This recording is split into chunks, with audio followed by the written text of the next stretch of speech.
All right, jiu-jitsu. Yeah, man. I want to talk because it's a pretty... Jiu-jitsu camp is awesome, clearly. Jiu-jitsu immersion camp, if you don't know what we're talking about, it's, 7 days total? Sunday to Sunday, yeah. Sunday to Sunday, up in Maine. And the week before Labor Day. The week before Labor Day, jiu-jitsu, and jiu-jitsu. 3 times a day we have sessions. People are training outside of sessions. But you've been running it for 7 years. Beautiful camp here. Yeah. Camp Laurel. Yeah. In, what's the town? We're actually in Mount Vernon, Maine. Mount Vernon, Maine. On Echo Lake. Echo Charles Lake. Echo Charles Lake. Layers. Did you jump in this week? Negative. How come? I haven't found the time, and bro, you can't even roll jiu-jitsu. How did you forget that time? You literally have nothing to do. I've done 19 interviews. I know when you look up that direction, you go to the creative part of your brain instead of the analytical. Did you see that? He's like, can't find the time. No, man. Could have gone with a better word than time. It's like I'm on my way. Like when I think about it, I'm like doing something, and then when I'm done doing it, I just had it's not in my mind. Forget. I haven't. I have not prioritized jumping in the lake either. Correct. I have not. I prioritized. It was so hot when we got here. It was actually, I was working out in the morning in the gym, and I was sweating because I sweat a lot. Yeah. And I mean, clearly, if you go on my social media, I take some pictures of my sweat sometimes. Yeah. But I was sweating so much, it was freaking gross because it was 95 degrees and humid. And so there's just Lake Jocko in the gym, sweat everywhere. Yeah. I think people were like, "Oh, fired up Jocko's here." Oh, that's kind of gross. No, yeah, for a second, but then you jumped in the lake, and then a bunch of people showed up, and you were walking down the dock, and everybody was like, "Oh shit!" Like King Arthur walking into his palace. You were just like walking, and I was standing up on my dock by the cabin, and everyone was just like, "Oh, Jocko."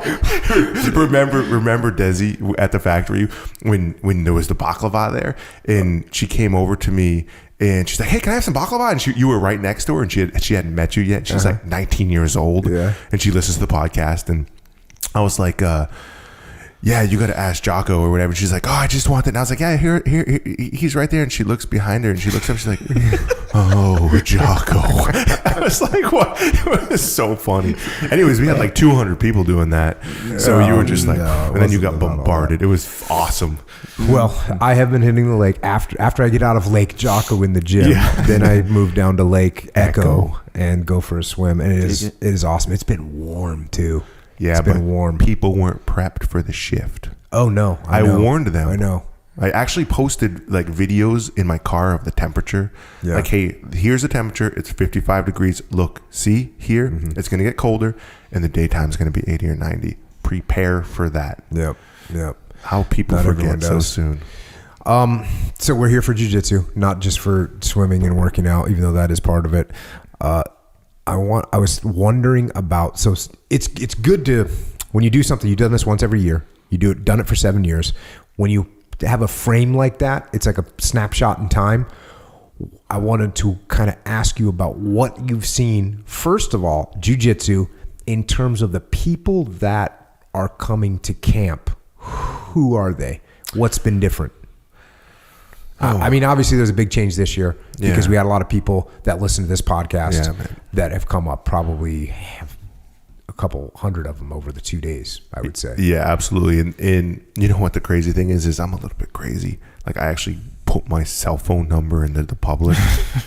Did I ever tell you that? No. Oh yeah. I'm like, "Hey, you coming to camp? You want to come to camp? Got a question? Here's my cell phone." So I usually preface it with like, don't text me crazy shit. Don't ask me random questions, but I can answer questions about camp because I want to give people zero excuses. Yeah. I didn't know what to expect. I didn't know who's going to be coming. So the messages I got were like, "Hey, I listen to Jocko Podcast. I have never trained jiu-jitsu. Is this a good time to start?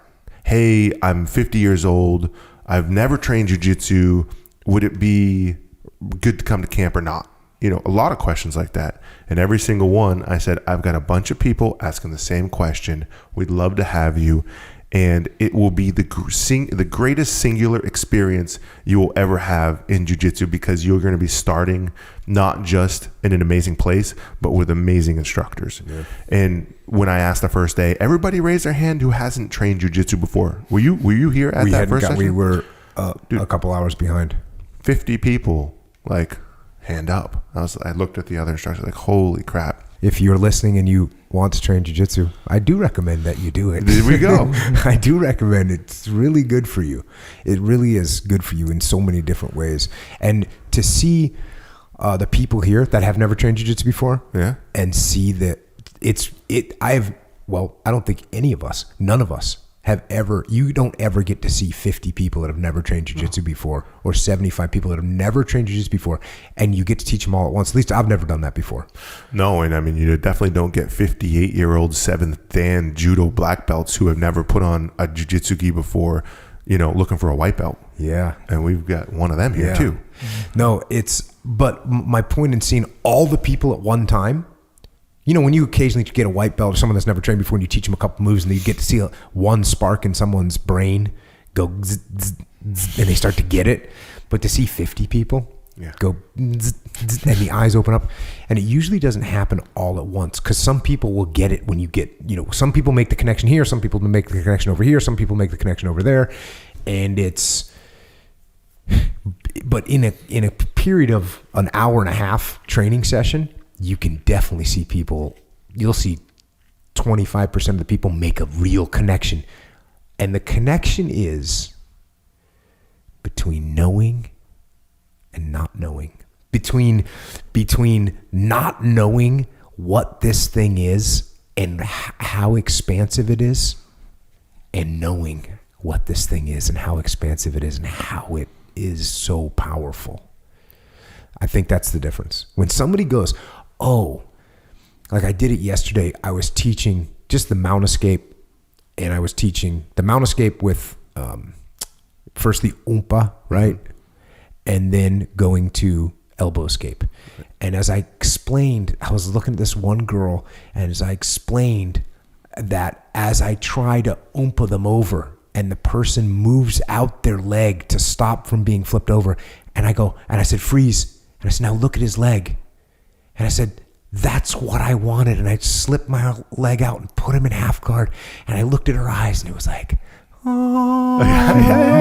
And her eyes got big. And I was like, I looked at, and everyone's looking. I go, look at her. Yes. She gets it. Yeah. Because that's when you realize, and then you realize that all this stuff, every move that you've seen over 3 days, it's all connected. Yeah. It all makes sense. And it's all interwoven with each other into this fabric that creates this thing. You looked at me yesterday and you're like, hey, get me in quarter guard. And I'm like, what's quarter guard? Oh yeah, because you're like, mount and put a foot in or whatever. I didn't actually know it was I just thought it was like, I just thought that was me trying to mount you or pass the guard. But you showed the one, you like, I go to deep half. And I was like, I go to deep half from here. That's what I like to do. And you're like, well, let me show the move because your move's too complex. I was like, yeah, they're failing at it right now.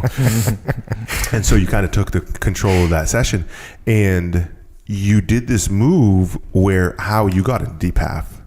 And I was like thinking to myself, I looked at it and I had one of those, and I was like, oh snap. Because you use the same clamp hip rotation I use for like one of my special sweeps. And it never registered. And I was like, that first thing I'm teaching when I get back is that right there. That's Jeff Glover. That's awesome. Jeff Glover was the head jiu-jitsu instructor with Dean at my gym for 4 years. So we did a lot of deep half guard. Not enough. I need more, but he had some great setups there.